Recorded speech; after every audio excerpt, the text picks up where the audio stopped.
चारों जुग प्रताप तुम्हारा है बरसित जगत उजियारा। संकट कटे मिटे सब पीरा जो सुमिरे हनुमत बलबीरा। अंतकाल रघुवरपुर जाय जहाँ जन्म हरि भक्त कहाय और देवता चित ना धरई हनुमत से ही सर्व सुख करई। सब सुख लहै तुम्हारी सरना तुम रक्षक काहू को डरना। अर्थात जो भी आपकी शरण में आते हैं आपका सुमिरन करते हैं उस सभी को हर तरह के सुख और आनंद की प्राप्ति होती है और जब आप रक्षक है तो फिर किसी का डर नहीं रहता। हिंदू धर्म के सबसे जागृत और सर्वशक्तिशाली देवताओं में एक माँ रचना शुरू होती है, उसका कोई बात भी बांका नहीं कर सकता। 10 दिशाओं और चारों युग में उनका प्रताप है। जो कोई भी व्यक्ति उनसे जुड़ा समझो उसका संकट कटा। प्रतिदिन हनुमान चालीसा पढ़ना चाहिए। मार्गशीर्ष मास के शुक्ल पक्ष की त्रयोदशी तिथि के दिन व्रत करने से और इसी दिन हनुमान पाठ जब अनुष्ठान आदि प्रारंभ करने से शीघ्र ही फल प्राप्त होता है। हनुमान जी इस कलयुग में सबसे ज्यादा जागृत और साक्षात हैं। इन्हें चिरंजीवी भी कहा गया है। कलयुग में हनुमान जी की भक्ति ही लोगों को दुख और संकट से बचाने में सक्षम है। बहुत से लोग किसी बाबा, गुरु, अन्य देवी देवता, ज्योतिष और तांत्रिकों के चक्कर में भटकते रहते हैं क्योंकि वे हनुमान जी की भक्ति शक्ति को नहीं पहचानते। ऐसे भटके हुए लोगों का राम ही भला करे। श्री हनुमान चालीसा का एक एक शब्द इतना प्रभावशाली है कि अगर पूरे मनोयोग से इसे 7 बार, 11 बार या फिर 108 बार पढ़ा जाए तो जीवन की हर बाधा दूर होने लगती है, हर रास्ता सरल और हर काम सफल होने लगता है। हनुमान जी की भक्ति और हनुमान चालीसा पढ़ने से व्यक्ति खुद को इन 10 तरह की बाधाओं से बचा लेता है। अगर भूत पिशाच की बाधा है, भूत पिशाच निकट नहीं आवे, महावीर जब नाम सुनावे। इसका अर्थ है जहां महावीर हनुमान जी का नाम सुनाया जाता है वहां भूत पिशाच पास भी नहीं फटक सकते। जिसे किसी अनजान शक्ति या भूत पिशाच आदि से डर लगता है वे हनुमान जी का बस नाम ही जपते रहेंगे तो भयमुक्त हो जाएंगे। भूत पिशाच जैसी ऊपरी बाधाओं से परेशान व्यक्ति को बजरंग बाण का पाठ करना चाहिए और नित्य या मंगलवार और शनिवार को हनुमान मंदिर में जाकर हनुमान जी को अगरबत्ती लगाना चाहिए। आपके कार्यस्थल या व्यवसाय आना चाहिए। ये ध्वज लाल रंग का हो। बुरी आत्माओं का प्रवेश घर में न हो, इसके लिए द्वार पर सिंदूर से राम राम लिखकर 7 बिंदु लगा दे जिससे आपका घर सुरक्षित रहेगा। मकान के आसपास शमशान हो या कोई खंडहर भवन हो तो ऐसे में मकान के ऊपर हनुमत ध्वज की स्थापना कर देनी चाहिए।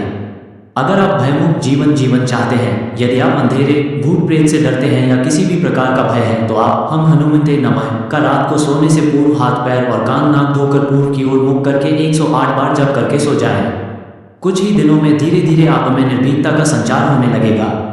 अगर शनि और ग्रह बाधा हो जिसे लगाता है कि उसको शनि या अन्य किसी ग्रह की बाधा है, 7.5 अधेया या राहु की महादशा चल रहा है तो घबराने की जरूरत नहीं। जिन पर हनुमान जी की जिस पर कृपा होती है उसका शनि और यमराज भी बाल बांका नहीं कर सकते। आप प्रति मंगलवार हनुमान मंदिर जाएं और शराब व मांस के सेवन से दूर रहें। इसके अलावा शनिवार को सुंदरकांड या हनुमान चालीसा पाठ करने से शनि भगवान आपको लाभ देने लगेंगे। शनिवार को हनुमान मंदिर में जाकर हनुमान जी को आटे के दीपक लगाएं। क्या आपको पता है कि वो कौन से कारण है कि शनि देव और चंद्र देव की कृपा आपको प्राप्त होती है यदि आप हनुमान जी की पूजा करते हैं? जानते हैं पहला कारण, चंद्रमा को हनुमान जी ने शनि से बचाया था तो वे चंद्रशेखर कहलाए थे। एक बार राम जप में बाधा डालने के कारण शनिदेव को हनुमान जी ने अपनी पूंछ में लपेट लिया था और अपना राम कार्य करने लग गए थे। इस दौरान शनिदेव को कई चोटें आई। बाद में जब हनुमान जी को याद आया तो उन्होंने शनिदेव को मुक्त किया। तब शनिदेव को अपनी भूल का एहसास हुआ और उन्होंने कहा कि आज के बाद मैं राम कार्य और आपके भक्तों के कार्य में कोई बाधा नहीं डालूंगा। एक बार हनुमान जी ने शनिदेव को रावण की कैद से मुक्त कराया था। तब शनि भगवान ने वचन दिया था कि मैं आपके किसी भी भक्त पर अपनी कृपा बनाए रखूंगा। यह है दूसरा कारण। पराशर संहिता में हनुमान जी की शादी का उल्लेख है। माना जाता है कि हनुमान जी का विवाह सूर्य की पुत्री सुवर्चला से हुआ था। आंध्र प्रदेश के खम्मम में एक प्राचीन हनुमान मंदिर है जहां हनुमान जी के साथ उनकी पत्नी की भी मूर्ति विराजमान है।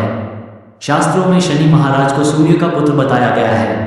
इस नाते हनुमान जी की पत्नी सुवर्चला शनि महाराज की बहन हुई और सबके संकट दूर करने वाले हनुमान जी भाग्य के देवता शनिदेव के संबंधी हो जाते हैं। आगे जानते हैं कि दूसरी बाधाएं कौन सी है।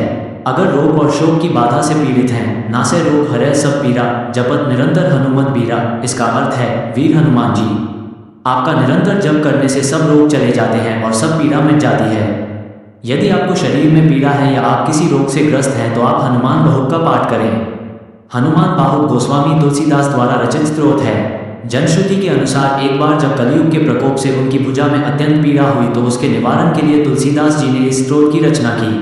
यदि आप किसी भी असाध्य रोग आदि से परेशान हैं तो जल का एक पात्र सामने रखकर हनुमान बाहुक का 26 या 21 दिनों तक मुहूर्त देखकर पाठ करें।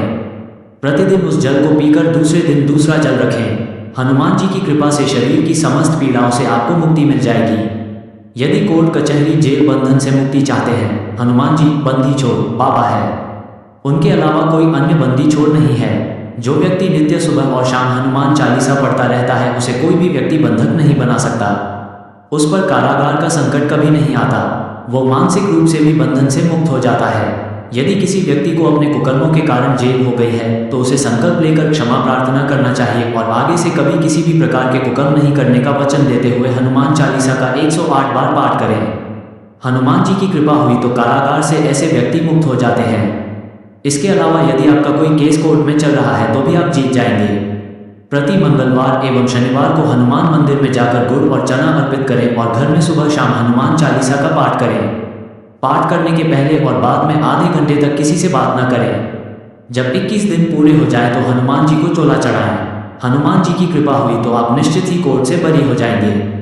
मारण, सम्मोहन, उच्चाटन की बाधा हो। बहुत से व्यक्ति अपने कार्य या व्यवहार से लोगों को रुष्ट कर देते हैं, इससे उनके शत्रु बढ़ जाते हैं। कुछ लोगों को स्पष्ट बोलने की आदत होती है, जिसके कारण उनके गुप्त शत्रु भी होते हैं।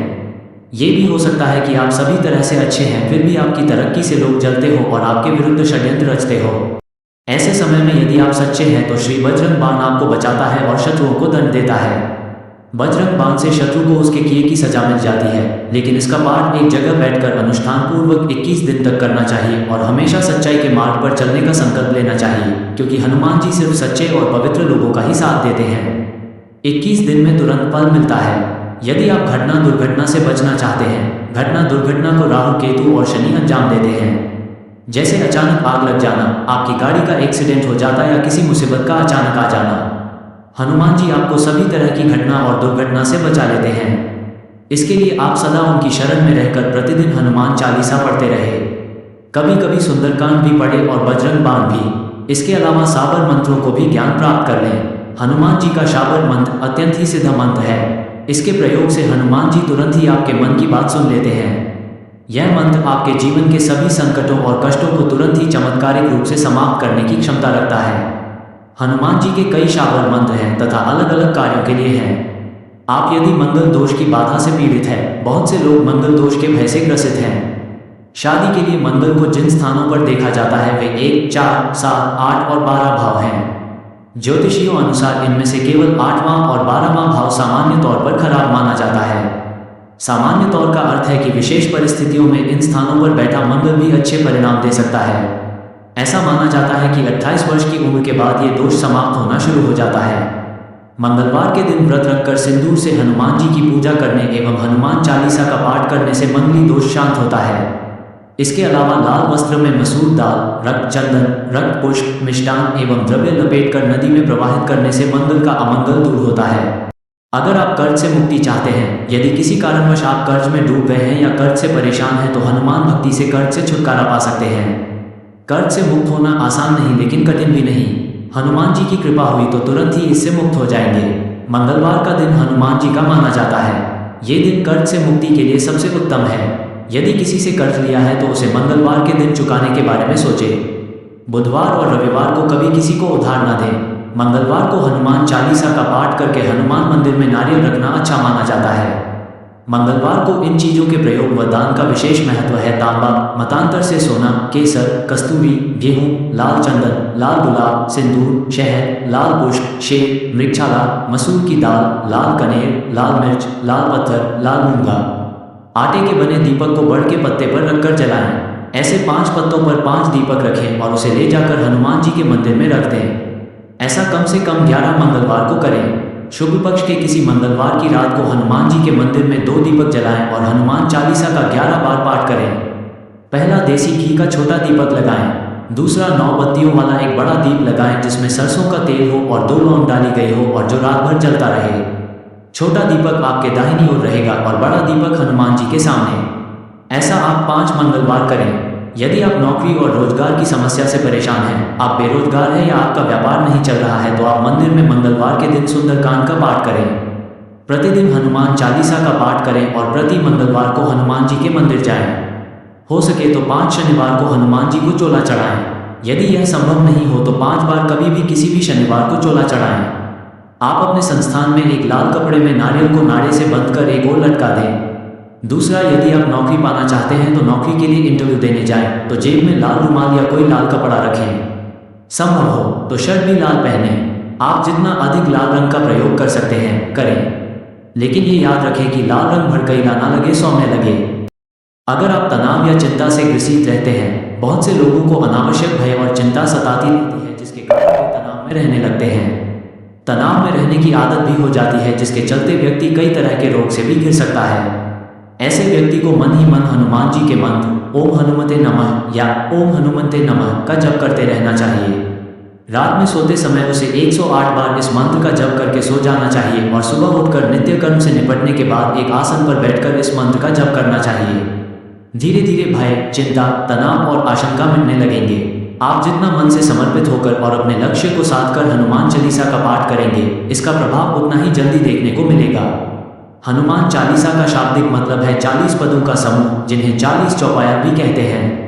40 दिन तक लगातार 11 बार सुबह और 11 बार शाम के समय हनुमान चालीसा का पाठ करने से चालीसा सिद्ध हो जाती है। कई लोग हनुमान चालीसा नियमित पढ़ते हैं और कई लोग मंगलवार या शनिवार को ही हनुमान चालीसा पढ़ते हैं, लेकिन बहुत कम लोग ये जानते हैं कि हनुमान चालीसा पढ़ने का सही तरीका क्या है।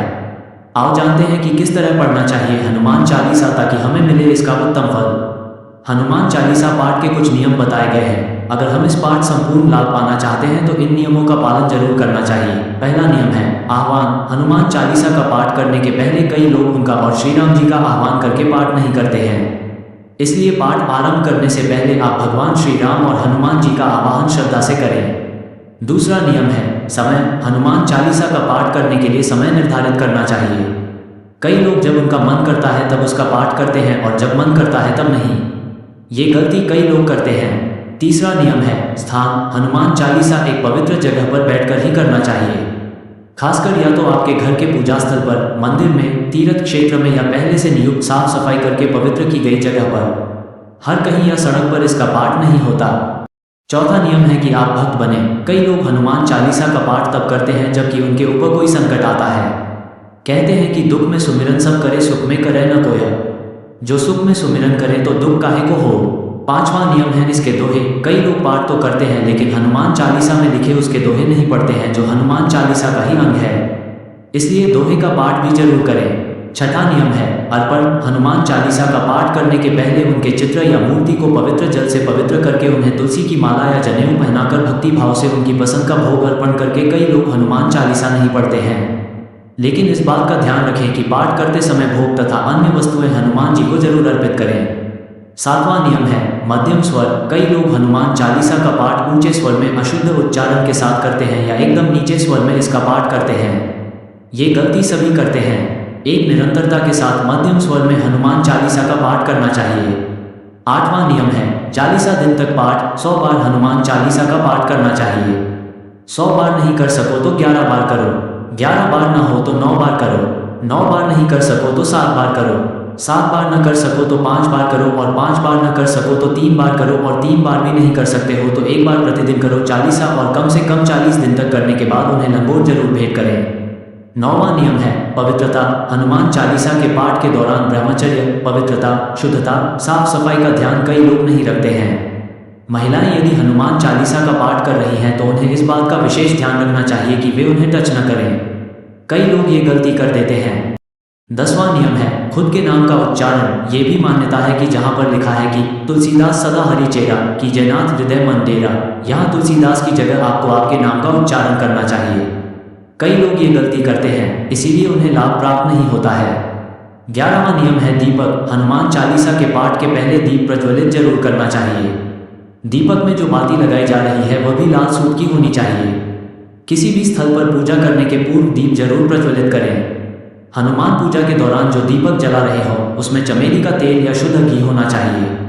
12वां नियम है वस्त्र। हनुमान जी के चालीसा पाठ के दौरान सिर्फ एक वस्त्र पहनकर ही चालीसा का पाठ करें या उनकी पूजा करें। 13वां नियम है आसन। हनुमान मूर्ति या चित्र को लकड़ी के पाठ पर लाल कपड़ा बिछाकर स्थापित करें और खुद कुश के आसन पर बैठकर ही चालीसा का पाठ करें या पूजा करें। हनुमान चालीसा का पाठ करते वक्त यदि आप इन बातों का ध्यान रखते हैं तो आपको हनुमान जी की कृपा जरूर प्राप्त होती है। हनुमान चालीसा के अंत में दिए गए दोहे का गलती से भी ना भूलें, क्योंकि यह पूरे हनुमान चालीसा का सार है। इस दोहे का पाठ अत्यंत महत्वपूर्ण और लाभकारी है। पवन तनय संकट हरण, मंगल मूर्ति रूप, राम लखन सीता सहित, हृदय बसहु सुरभूप। इस दोहे का अर्थ है कि हे पवन पुत्र, आप सभी संकटों का हरण करने वाले हैं, आप मंगल मूर्त वाले हैं। मेरी प्रार्थना है कि आप श्री राम, श्री जानकी एवं लक्ष्मण जी सहित सदा मेरे हृदय में निवास करें। एक बार प्रेम से बोलो सिया रामचंद्र की जय। जय सिया राम। आपके बहुमूल्य समय देने के लिए बहुत बहुत धन्यवाद।